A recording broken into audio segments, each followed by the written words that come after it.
महोदय, अभी इस सदन के सबसे वरिष्ठ सदस्य, वयोवृद्ध नेता, पूर्व प्रधानमंत्री आदरणीय एचडी देवेगौड़ा जी ने जो विचार कहे, बड़े दुख का विषय है कि 21 घंटे का समय आवंटित होने के बावजूद, सबसे वरिष्ठ सदस्य के द्वारा यह अनुरोध करने के बावजूद जिस प्रकार का आचरण दिखाया जा रहा है, इससे साफ समझ में आता है सभापति महोदय कि इनका उद्देश्य सवाल का जवाब और जवाब के सवाल में नहीं है, इनका उद्देश्य बवाल में अधिक दिखाई पड़ रहा है। इसलिए ये अपोजिशन की इस नियत को भी स्पष्ट करता है। अब मैं विषय पे आता हूं। जो मैं बता रहा था कि बिंदु क्रमांक 5 पर राष्ट्रपति महोदय ने कहा कि यह देश के इतिहास में 60 साल के बाद यह पहली बार एक घटना हुई है जब लगातार 3 बार किसी प्रधानमंत्री को स्पष्ट बहुमत प्राप्त किया हो।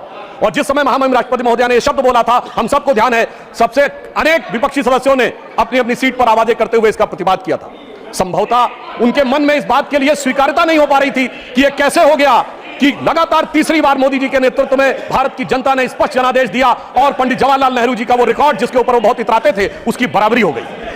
मगर हमारे बहुत से विपक्षी सदस्य कहते हैं कि साहब, नेहरू जी की बराबरी तो मोदी जी से नहीं हो सकती। तो सभापति महोदय, मैं आपके माध्यम से कहना चाहता हूं कि तीसरी बार मोदी जी चुन के आए हैं और यह मैं भी मानता हूं कि नेहरू जी और मोदी जी में बराबरी नहीं हो सकती, इसलिए तीसरी बार आने पर मैं सिर्फ 3 बिंदु दूंगा जिस पर हम मानते हैं कि नेहरू जी और मोदी जी की बराबरी नहीं हो सकती। नंबर 1, जब मोदी जी इस देश के प्रधानमंत्री के कैंडिडेट चुने जाने थे, सभापति महोदय, मुझे आज तक याद है 13 सितंबर 2013 शाम 6 बजे भाजपा की पार्लियामेंट्री बोर्ड की बैठक होनी थी और मोदी जी स्वयं उसके मेंबर थे, मगर उन्होंने कहा मैं उस बैठक में नहीं आऊंगा जिसमें मेरे बारे में विचार हो रहा हो। यह होता है नैतिकता के आधार के ऊपर निर्णय। और उस समय राजनाथ सिंह जी पार्टी के अध्यक्ष थे, तो मुझे यह दायित्व दिया गया था कि मैं मोदी जी को रिसीव करके अध्यक्ष के कमरे में बैठा लूं और जब बैठक समाप्त हो जाए तो सब एक साथ जाएंगे प्रेस कॉन्फ्रेंस में घोषित करने के लिए। और महोदय, पूरा पार्लियामेंट्री बोर्ड एक मत था, सारे कार्यकर्ता एक मत थे और पूरा देश एक मत था और तब प्रधानमंत्री के कैंडिडेट मोदी जी घोषित हुए।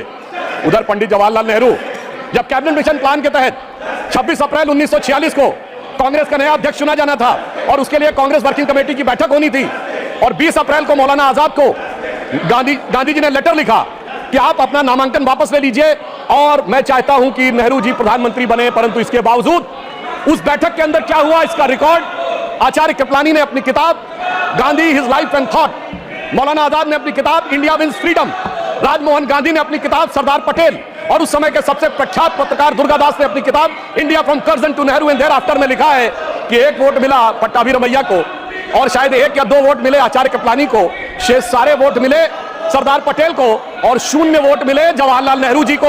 वाकई कैसे तुलना हो सकती है? सर्वसम्मति से प्रधानमंत्री के कैंडिडेट बनने वाले मोदी जी और 0 वोट पाकर प्रधानमंत्री के कैंडिडेट बनने वाले हमारे नेहरू जी।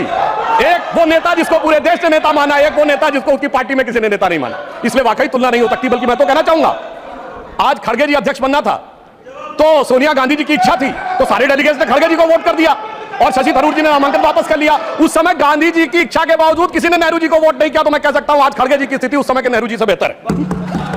अब मैं दूसरा बिंदु कहना चाहता हूं कि इसमें वाकई प्रधानमंत्री श्री नरेंद्र मोदी जी और खड़गे जी में तुलना नहीं हो सकती। देखिए, नेहरू जी ने के विषय में प्रख्यात शायर मजरूर सुल्तानपुरी ने एक आर्टिकल लिख दिया था कि उनकी कार्यशैली में हिटलर की झलक दिखती है और उसके बाद सभापति महोदय 2 साल जेल में रहे। और यहां मोदी जी के समय में हिटलर की मौत, मोदी जी की मृत्यु की कामना और कब्र खुदेगी जैसी बात कहने वाले लोग तो छोड़िए, जिन्होंने वोटी की बात कही थी वो सम्मानित सदस्य होकर अगले सदन में आ गए और इसके बावजूद किसी पे कोई कार्रवाई नहीं हो रही है। तो मैं मानता हूं कोई तुलना नहीं है मोदी जी और नेहरू जी की। दोनों की अप्रोच में जमीन आसमान का अंतर है। और एक मैं बात और कहना चाहता हूं, हमारे तीसरा बिंदु, हमारे प्रधानमंत्री श्री नरेंद्र मोदी जी को कितने देशों ने अपना सर्वोच्च नागरिक सम्मान दिया। इसमें Bhutan, France, Papua New Guinea, Fiji, रूस और मालदीव। और मेरे विरोधी विशेष रूप से सुने, इसके अतिरिक्त तमाम मुस्लिम देश, Egypt, Saudi Arabia, United Arab अमीरात, बहरीन, अफगानिस्तान और विशेषकर ध्यान दें फिलिस्तीन, इतने देशों ने अपना सर्वोच्च नागरिक सम्मान प्रधानमंत्री श्री नरेंद्र मोदी जी को दिया जो भारत के इतिहास में किसी मंत्री को नहीं मिला। और प्रधानमंत्री जी ने किसको सर्वोच्च सम्मान दिया? हमने भारत के, हमारी सरकार ने और सरकार की बनाई समिति ने सिर्फ हमारे नेताओं स्वर्गीय अटल बिहारी वाजपेयी जी और आदरणीय लाल कृष्ण आडवाणी जी को ही भारत का सर्वोच्च नागरिक सम्मान नहीं दिया, हमने कांग्रेस के भी नेताओं को सम्मान दिया। कांग्रेस के 3 बड़े नेताओं को भारत रत्न मिला। मदन मोहन मालवीय जी को हमारी सरकार में भारत रत्न मिला, प्रणब मुखर्जी जी को हमारी सरकार में भारत रत्न मिला, पीवी नरसिम्हा राव जी को हमारी सरकार में भारत रत्न मिला। हमारी पार्टी के नहीं थे परंतु कर्पूरी ठाकुर जी को भारत रत्न मिला और कांग्रेस के नेता एससी जमीर और तरुण गोगोई जी को पद्म अवार्ड मिला। दूसरी तरफ नेहरू जी ने क्या किया? न किसी से अवार्ड मिला। अरे भाई, दूसरी पार्टी छोड़िए, अपनी पार्टी के सरदार पटेल और बाबा साहब अंबेडकर को भी नहीं दिया, उन्होंने अपनी सरकार से खुद को भारत रत्न ले लिया। यानी एक मोदी जी जिन्होंने सबको भारत रत्न दिया और एक उनकी सरकार जिसमें खुद को भारत रत्न मिल गया। तो मैं मानता हूं कि इन तीनों बिंदुओं पर नेहरू जी और मोदी जी में कोई तुलना नहीं है। इसलिए मैं कह सकता हूं कि मोदी जी नेहरू जी की तुलना में एक अतुलनीय प्रधानमंत्री हैं और उन्होंने यह अतुलनीय उपलब्धि हासिल की। और एक बात और कहूंगा अंत में, वाकई दोनों में बराबरी नहीं है। हम लोग बचपन में एक बड़ा गीत था जो हमारी पीढ़ी और हमसे पहले वाली पीढ़ी ने जब अवश्य सुना होगा कि दे दी हमें आजादी बिना खड़क बिना ढाल। उसमें एक लाइन थी कि फूलों की सेज छोड़ के दौड़े जवाहरलाल। वो तो फूलों की सेज पे थे और हमारे प्रधानमंत्री जी चाय की केतली लेके प्लेटफॉर्म पे दौड़े नरेंद्र लाल। दोनों में जमीन आसमान का अंतर था। वो जवाहरात के लाल थे और नरेंद्र मोदी जी गुदड़ी के लाल थे। वो हीरे जवाहरात के बीच में उनका बचपन गुजरा और इन्होंने गुदड़ी के लाल ने निकलकर आज भारत माता का भाल जिस ऊंचाई तक पहुंचाया है उसके लिए सारा देश उन पर गर्व करता है। अब मैं पिछली बात को छोड़कर इस पे आता हूं कि तीसरे टर्म में हमारी सरकार किस प्रकार की बातों पर विचार करने की तरफ ध्यान दे रही है। राष्ट्रपति महोदया ने अपने बिंदु क्रमांक 5 में इस विषय का उल्लेख किया है, रिफॉर्म, परफॉर्म और ट्रांसफॉर्म। आने वाले समय में सबसे बड़ी चुनौती हमारे सामने आने वाली है वो है एनर्जी और एनर्जी में ग्रीन एनर्जी। हमारी सरकार ने, प्रधानमंत्री श्री नरेंद्र मोदी जी ने इस विषय को बहुत पहले से ध्यान कर इस बात को समझ लिया कि आने वाला एरा ग्रीन एरा है। और याद करिए कि हमारी सरकार ने आने के बाद सबसे पहले क्या किया था? एलईडी बल्ब देने शुरू किए थे। अब तक 37 करोड़ एलईडी बल्ब डिस्ट्रीब्यूट किए जा चुके हैं जो अमेरिका की कुल आबादी से अधिक है। उस समय हमारा अधिकतम पावर कंजम्पशन 50% से अधिक कोयले से होता था। अगर हम विकसित राष्ट्र बनना चाहते थे और केवल कोयले से कंजम्पशन करते तो भारी मात्रा में कार्बन डिपोजिशन होता। ग्रीन एनर्जी का टारगेट जो हमारी सरकार ने रखा, प्रधानमंत्री जी के नेतृत्व में यह टारगेट रखा गया कि 2030 तक भारत की इंस्टॉल्ड कैपेसिटी पावर जनरेशन का 40% क्लीन एनर्जी से होगा। और हमेशा सरकारों में देर में होता है कार्य, मगर महोदय मैं बताना चाहता हूं पहली बार भारत के इतिहास में वो 40% install capacity by clean energy का टारगेट 8 साल पहले 2022 में अचीव कर लिया गया। और अब 2030 के लिए रिवाइज टारगेट 50% क्लीन एनर्जी का हो गया है। यह दर्शाता है कि हमने कितना महत्वपूर्ण छलांग लगाई है। इसीलिए हम तीसरे नंबर की देश बन गए हैं सोलर एनर्जी के संदर्भ में। 2014 में जहां सोलर एनर्जी 2.6 गीगावाट थी, वहीं 2023 में 66.7 गीगावाट हो गई है। और इतना ही नहीं, अब प्रधानमंत्री जी ने जो एक प्रधानमंत्री सूर्य घर योजना शुरू की जिसका उल्लेख राष्ट्रपति महोदया के अभिभाषण में है, मैं बताना चाहता हूं लोगों के घर पे सोलर रूफटॉप्स लगेंगे और मुफ्त की बिजली प्राप्त हो रही है। और मुफ्त की बिजली के साथ साथ जो इलेक्ट्रिक स्कूटर या इलेक्ट्रिक कार चलाएंगे उनका चार्जिंग भी मुफ्त की हो जाएगी। सोचिए कि एक ऐसी योजना जिसमें किसी भी प्रकार का पर्यावरण पर आक्षेप नहीं आ रहा है, पर्यावरण के ऊपर कोई प्रभाव नहीं पड़ रहा है, मुफ्त की ऊर्जा मिल रही है और वो भी सरकारी खजाने पर बगैर कोई बोझ डाले। जो लोग मुफ्त की बात करते थे, अगर देखा जाए तो प्रधानमंत्री जी ने ईमानदारी से एक ऐसी योजना के माध्यम से देश के करोड़ लोगों को मुफ्त बिजली देने का प्रयास किया है जो अपने आप में अद्भुत और अलग है। और आगे भी हम भविष्य में हाइड्रोजन एनर्जी मिशन की तरफ आगे बढ़ रहे हैं। राष्ट्रपति महोदया ने उल्लेख किया कि स्टार्टअप के मामले में हम दुनिया के तीसरे बड़े इकोसिस्टम बन गए, मगर हम तीसरे बड़े इकोसिस्टम से संख्या के आधार पर नहीं बने। जब हमारी सरकार नहीं थी कुछ 100 स्टार्टअप थे, आज 1 लाख से ऊपर स्टार्टअप है। सभापति महोदय, 1 लाख की संख्या महत्वपूर्ण नहीं है। 675 जिलों में से 600 जिलों में स्टार्टअप काम कर रहे हैं। यह हमारी सरकार की महत्वपूर्ण उपलब्धि है। केवल स्टार्टअप का मतलब दिल्ली, मुंबई, बेंगलोर, हैदराबाद ये नहीं है। 675 में 600 जिलों में स्टार्टअप काम कर रहे हैं। और डोमेस्टिक फ्लाइट्स के मामले में हम तीसरे बड़े सिविल एविएशन सेक्टर हो गए हैं। राष्ट्रपति महोदया ने इस बात का उल्लेख किया कि 2014 में 209 हवाई मार्ग थे और अब 905 हवाई मार्ग हो गए। अब लगभग हर राज्य में एक एयरपोर्ट जरूर है। और किस प्रकार का बदलाव आया है इसका उल्लेख दीजिए कि आज दुनिया में सबसे ऊंचा पुल कश्मीर में चिनाब नदी के ऊपर हमारी सरकार के समय में बनके तैयार हुआ। सबसे लंबा पुल समुद्र के ऊपर एशिया का मुंबई में हमारी सरकार के समय में तैयार हुआ है। सबसे बड़ा केबल पुल गुजरात में हमारी सरकार के समय में तैयार हुआ है। और नदी के नीचे से चलने वाली मेट्रो कोलकाता में हमारी सरकार के समय में तैयार हुई है। यह दर्शाता है कि विकास के नए प्रतिमानों पर किस प्रकार से इस सरकार के दौरान हम आगे बढ़े।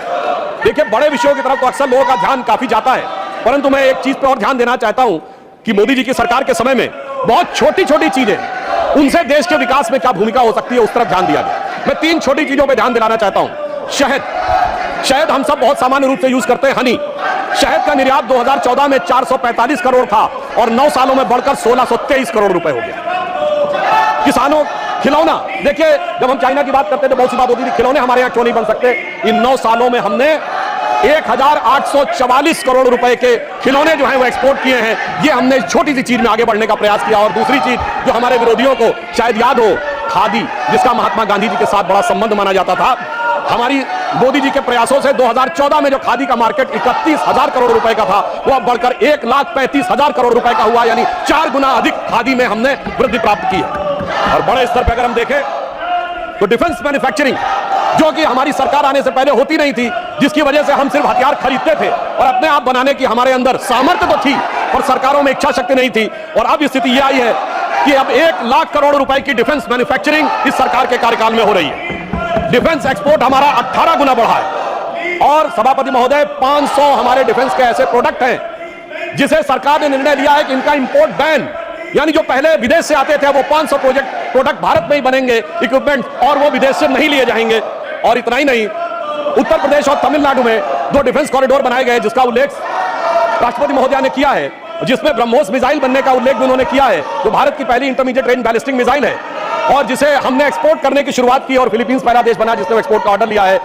सभापति महोदय, मैं उत्तर प्रदेश का रहने वाला हूं, वहां ब्रह्मोस मिसाइल का कोई पार्ट बने, कोई कंपोनेंट बने, ये अपने आप में कितने बड़े गर्व का विषय है। मुझे याद है कि हमारी सरकार, मोदी जी की सरकार आने से पहले उत्तर प्रदेश की छवि क्या बना के रखी गई थी। सिनेमा क्या बनता था उत्तर प्रदेश में, जिला गाजियाबाद, लखनऊ सेंट्रल, तो सीरीज बनती थी मिर्जापुर, तो ओंकारा में मेरठ की गैंगवार, तो बाबर फिल्म में कानपुर की गैंगवार, तो कंपनी फिल्म में दिखाया जाता था कि जैसे कि मुंबई का सारा जो माफिया है वो पूर्वी उत्तर प्रदेश से आ रहा है।